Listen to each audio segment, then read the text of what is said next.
The Isle 95.9.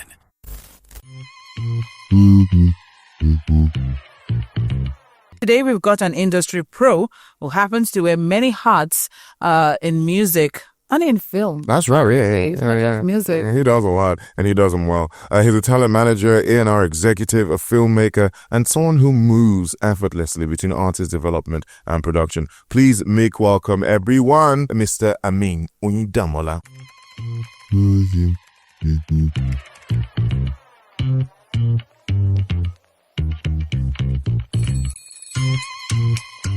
Okay, so part of the Yoruba people that consider themselves minority because part of Yoruba is not part of the Southwest. Oh, like So I'm the from Kwara, Kogi. okay, So so not central ish. so for example, the way the politics is in Nigeria right now is most appointments is by tribal and religion, right? So when there's an appointment for the North, there is Yoruba people in Kogi and Kwara. For example, when they made the appointment for the NNPC new GMD, Bayo Ojulari, the Hausa people said, Tinubu, it's only you that will bring a Yoruba man and say he's from the North. But we are from the North. And when there's something for the Southwest, you say we are from Kwara. Yeah, we are not part of the Yoruba people. And when somebody from my state tried to run for president, the former Senate president, Bukola Saraki, Seun Okinbaloye on Channels TV asked him a trick question. Are you Bukola Saraki or are you Abubakar Saraki? What he's asking is, are you Hausa man, Fulani man, or a Yoruba man? Because you are Bukola Saraki and you are from Kwara. Kwara is supposed to be part of the North.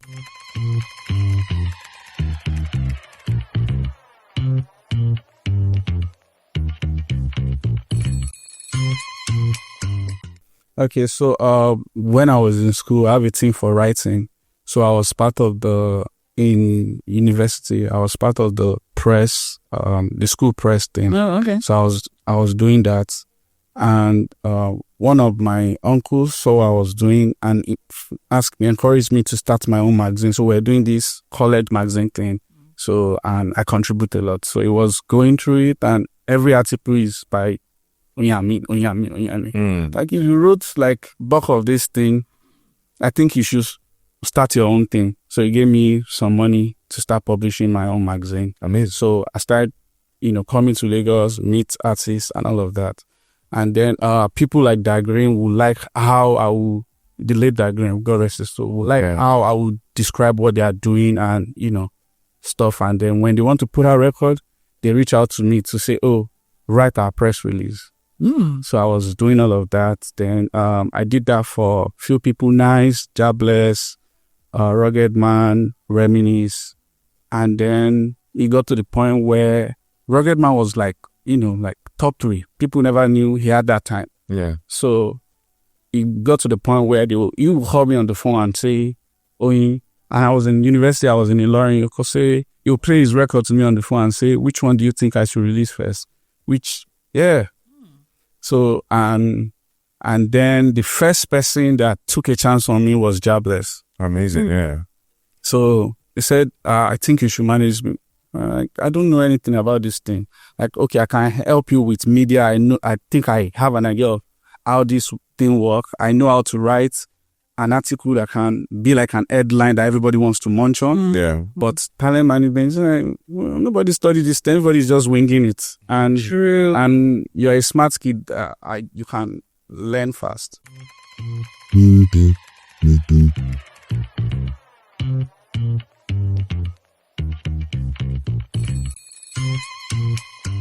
When I was younger, right, my up to this date, professionally, my mentor is I've got in the past few weeks. So when I was in secondary school, but I don't know, the music industry was not lucrative. So nobody was really, really making money.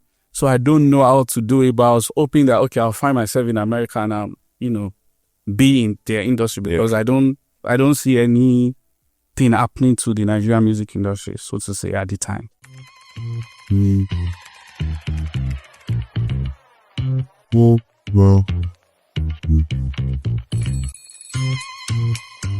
Okay, so my talent management and development background helped me with when you're developing a talent. So you have like a blueprint in your mind. So you are trying to do, say for example, you have a new female artist that is like 17, 16.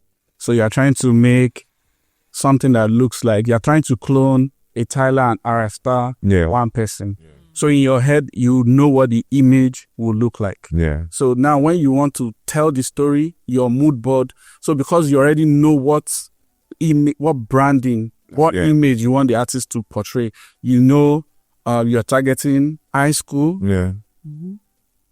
So younger people. So you can, with the storytelling, with the visuals, so it's easier for me to just, know. And when I see what the management or the handler of a certain artist are doing with them, I can, from my experience as a talent person myself, I can tell what they are trying to portray or what they are trying to do with the artist. Yeah. So when I'm giving you a mood board for a music video, it's going to most likely be spot on like 99% because I get your vision. I have the idea.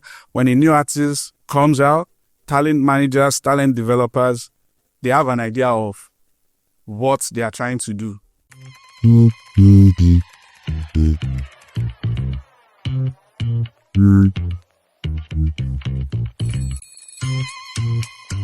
I'll say this year makes it 10 years that I've been doing talent management professionally. Yeah. And I've only worked with 2 talents professionally.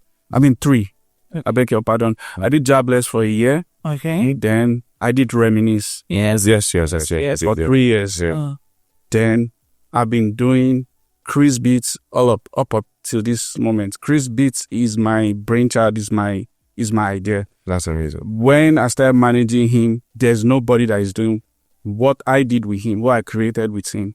So today you have artists like Nif Keys. They have a producer project. There was nothing like that until I did that with Chris. And that is my brainchild. He just wants to make music. He's a church boy. Do you understand? Why did you even think it was possible? Nobody else was doing it. Why did you think it was possible? Because DJ Khaled was doing it in America, and a lot of other big DJs were doing it. And I'm like, oh, why not in Nigeria? The only thing that is close to that was OJB, but they were making their own music. Not they were also getting, Jimmy J did it for the DJs, not music producer. So I'm like, why not?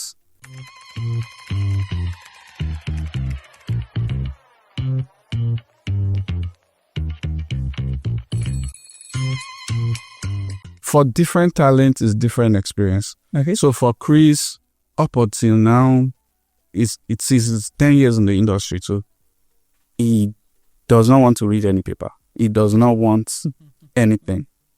And at the beginning, we're able to build trust. So, and that has carried us for so long.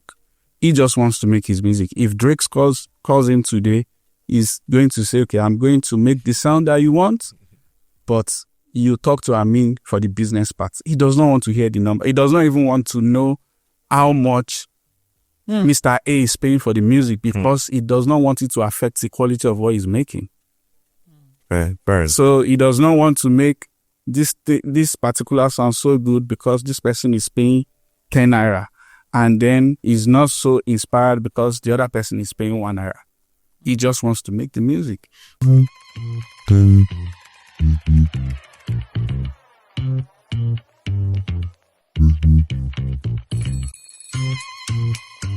That is my own cup of tea.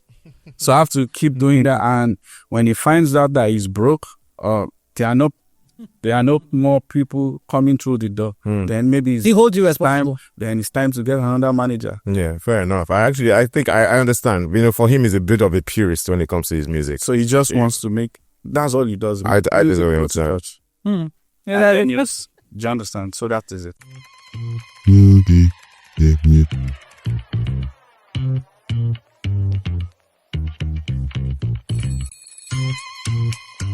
Yes, because there's King of Boys and that's Reminisce. Reminisce, we're still very, very good friends. I no longer manage him, but I still do A&R for him. He putting out a project in few weeks. And I was still in the studio listening to the music.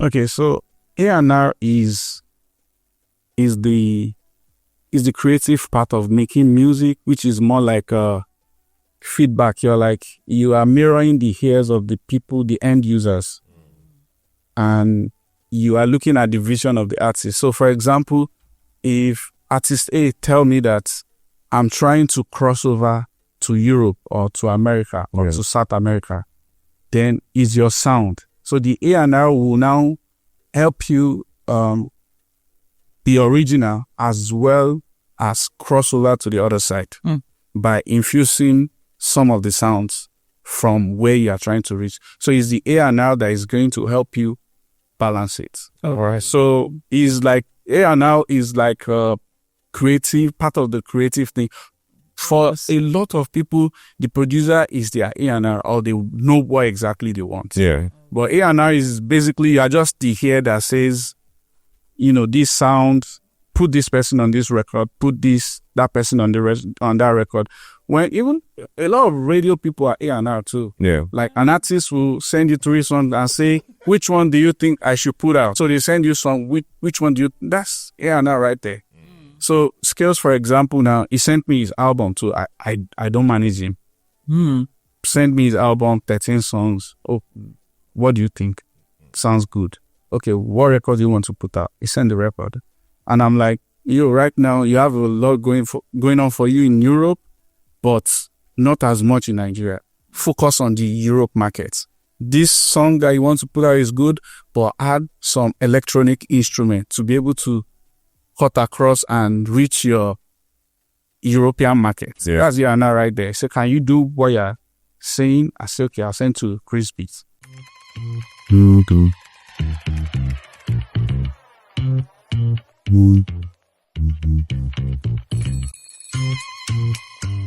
I don't think you need a manager until you start making money.